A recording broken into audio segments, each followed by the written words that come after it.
नमस्कार दोस्तों, हमारा यूट्यूब चैनल है। लाइक करें, सब्सक्राइब करें, बेल आइकन दबाना ना भूलें। और आप एक जुदाई भरा गीत सुने, शायरी से भरपूर। दर्द केकरा के होला मोहब्बत के रेला में,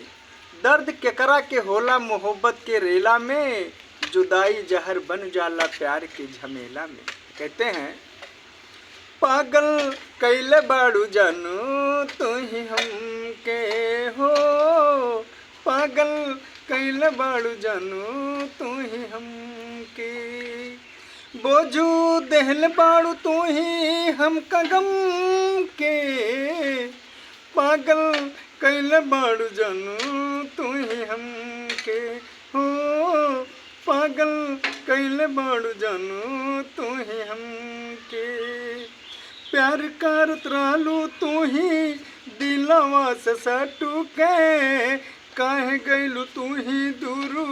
हमरा से हटू के, काहे गइलू दूर तू ही हमरा से हटू के, बोझू देहल बाड़ू तू ही हमका गम के, पागल कैले बाड़ू जानू तू ही हमके, पागल कैले बाड़ू जानू तू ही हमके, कहत रहलू साथ देहब जिंदगी के जम के, कहे बोतल खोल देहलू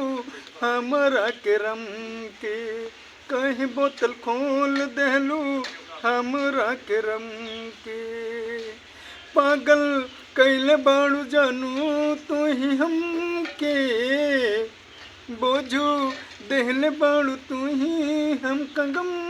के, पागल कैले बाड़ू जानू तू